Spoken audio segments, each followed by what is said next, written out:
నిలబడి ఒక అబద్ధం ఆడినరు, అవాస్తవం చెప్పిన అది చెప్తా. వారు ఏమన్నారు తెలుసా, లాస్ట్ ఇయర్ అట ఈ 50-50 అనేది గత సంవత్సరం అడిగినరు, మొదలు అడగనే లేదు అన్నారు. I will read out. ఎన్ని అవాస్తవాలు మీరు మాట్లాడతారు అంటే, మీరు ఏమన్నా మా మీద బురద చల్లుదామని డిసైడ్ అయ్యి వచ్చింది, కానీ అట్లా చల్లించుకోవడానికి మేము మీలాగా ప్రిపేర్ అయ్యి లేము అని బయటకు పోవడానికి రెడీగా లేము. ప్రతిదీ ఆన్సర్ చేస్తాం అధ్యక్ష. ఎస్ ద లెటర్ 7 ఉత్తమన్న మాట్లాడతారా ముఖ్యమంత్రి గారు? కూర్చోవాలనా? ఎందుకట్లా running comments? You are the chief minister, you are the leader of the house, why are you speaking like that? Harish Rao గారు వారు కోరుకున్నారు. ముఖ్యమంత్రి గారు, గౌరవ ముఖ్యమంత్రి గారు. స్పీకర్ సార్, తెలంగాణ సమాజానికి నీళ్ళు అనేవి ప్రాణప్రదాయని. ముఖ్యంగా దక్షిణ తెలంగాణ, మహబూబ్ నగర్, రంగారెడ్డి, నల్గొండ, ఖమ్మం జిల్లా వరకు కృష్ణానది జలాల మీదనే ఆధారపడి జీవితాలు కొనసాగిస్తున్నాము. మహబూబ్ నగర్ జిల్లా 10 లక్షల మందికి పైగా వలసలు పోయి తట్ట పని, పార పని, మట్టి పని, బొగ్గుబాయి, ముంబై లాంటి వలసలు పోవడానికి కారణము 2009లో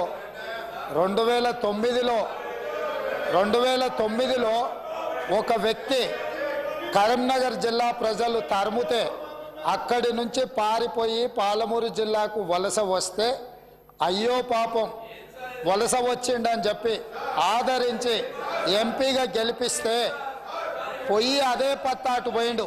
ఇవాళ అలాంటి జిల్లాకు సంబంధించి కృష్ణానది జలాల మీద చర్చ జరుగుతున్నప్పుడు ఆ మహానుభావుడు ఇక్కడికి రాకుండా ఫామ్ హౌస్లో దాచుకొని ఈరోజు తెలంగాణ సమాజాన్ని అవమానిస్తున్నాడు. ఇంతకంటే కీలకమైన అంశం ఈ తెలంగాణ సమాజంలో ఏమైనా ఉందా అధ్యక్ష? మీరు చెప్పండి. మీరు కూడా వికారాబాద్ జిల్లా కరువు ప్రాంతం నుంచి వచ్చిండ్రు కదా. ఇంత కీలకమైన చర్చ జరుగుతున్నప్పుడు తెలంగాణ సమాజానికి వాస్తవాలు చెప్పాల్సిన, వినిపించాల్సిన అవసరం వచ్చినప్పుడు ఈ సభ మొత్తం మా సాగునీటి పారుదల శాఖ మంత్రి గారు ప్రాజెక్టులను కేంద్ర ప్రభుత్వానికి ఒప్పజెప్పేదే లేదు, కృష్ణానది జలాలలో పరివాహక ప్రాంతం ప్రకారం 68% వాటా నీళ్లు తెలంగాణకి ఇవ్వాలని ఒక ప్రత్యేక రెజల్యూషన్ మూవ్ చేసినప్పుడు హుందాగా ప్రధాన ప్రతిపక్ష నాయకుడు వచ్చి ఇక్కడ కూర్చొని ఈ తీర్మానానికి మద్దతు పలికి తెలంగాణ సమాజమంతా తెలంగాణ హక్కుల మీద, తెలంగాణ నీళ్ల మీద ఒకే మాట మీద నిలబడ్డమని ఆంధ్రప్రదేశ్ నుంచి కేంద్ర ప్రభుత్వం వరకు ఒక సందేశాన్ని పంపాల్సిన సందర్భంలో సభకు రాకుండా ఫామ్ హౌస్లో దాచుకొని ప్రజలని తప్పుదోవ పట్టించడానికి వారిని పంపించి వారు పచ్చి అబద్ధాలు మాట్లాడుతున్నారు. ఏది ఏమైనా మొన్న నేను చూసినప్పుడు ఆ కుర్చీ ఖాళీగా ఉండే, ఈరోజు ఆ కుర్చీలో పెద్దలు పద్మరావు గారు కూర్చున్నారు. వారికి ఆ బాధ్యత ఇస్తానన్న వారన్నా నెరవేరుస్తారు. దయచేసి ప్రతిపక్ష నాయకుడిగా పద్మారావు గారు నిజమైన తెలంగాణ ఉద్యమకారుడు, తెలంగాణ కోసం కొట్లాడేటోడు. వారిలాంటి వాళ్ళని పెడితే తెలంగాణ సమాజానికి మేలవుతుంది. నేను ఒకటే చెప్పదలుచుకున్నా, ఈరోజు ఉత్తమ్ కుమార్ రెడ్డి గారు సభలో ప్రవేశపెట్టిన ఈ ప్రాజెక్టులను అప్పజెప్పేది లేదు అనేది మొదటి అంశము. పరివాహక ప్రాంతం ప్రకారం 68% నీళ్లు అంటే 551 టీఎంసీల నీళ్లు తెలంగాణకు రావాలి అని వారు తీర్మానం ప్రవేశపెట్టినరు. దానికి అనుకూలమా వ్యతిరేకమా? మొదట ఆ విషయంలో స్పష్టత ఇచ్చిన తర్వాత మిగతా ఏ విషయాలైనా మాట్లాడమనుండ్రి. అంతే తప్ప ఇవాళ వాళ్ళ మాటల వల్ల, వాళ్ళ చర్యల వల్ల శత్రువులకు బలం చేకూరుతుంది. శత్రువులకు దొంగలకు సద్దిమూటం మోసే విధానం మంచిది కాదు. ఇప్పటికైనా దొంగ బుద్ధి మార్చుకొని తెలంగాణ బుద్ధి తెచ్చుకోవాలిగా అని చెప్పి నేను వారికి విజ్ఞప్తి చేస్తున్నా. స్పీకర్ సార్, ఇప్పుడు రేవంత్ రెడ్డి గారు కూడా తెలంగాణ ఉద్యమం గురించో తెలంగాణ గురించి మాట్లాడితే దయ్యాలు వేదాలు వెళ్ళించినట్టు ఉంటుంది. ఈయన మాట్లాడేది అధ్యక్ష. ఇప్పుడు ఈయన గారు కేసీఆర్ గారిని కరీంనగర్ నుంచి తరిమితే మహబూబ్నగర్ వచ్చిందన్నారు.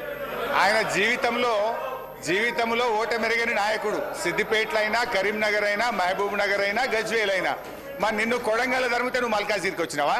నువ్వెందుకు వచ్చినావు మల్కాజిగిరికి? 1,000 మమ్మల్ని చూపిస్తే 2 ఏళ్ళు మిమ్మల్ని చూపిస్తాయి. అధ్యక్ష, ఇప్పుడు సబ్జెక్టు డైవర్ట్ అవుతుంది కానీ అదర్వైజ్ అంతకంటే ధీటుగా ఘాటుగా నేను సమాధానం చెప్పగలుగుతా అధ్యక్ష. But I don't want to deviate, still I want to maintain restrain. అధ్యక్ష ఈరోజు ఇప్పుడే ఉత్తమ్ కుమార్ రెడ్డి గారు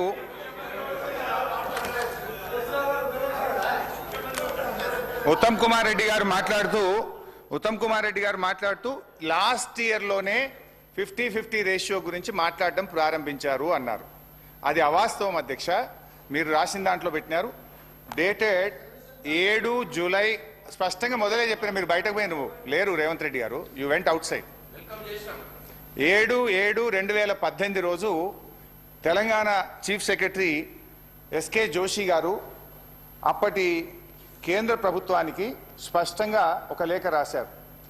As KWDT did not specify the shares of Telangana AP in order and KWDT2 is dealing with the same, the share of Telangana and AP out of inflows received to Srisailam and NSP may be shared in the ratio of 50-50 pending the final settlement by the tribunal. Further, 50% inflows received at Srisailam shall be allowed to flow down till requirements of NSP are met. Speaker sir, that means former irrigation Harish Rao ఏమనుకుంటున్నారంటే తెలంగాణ ఏర్పడ్డ తర్వాత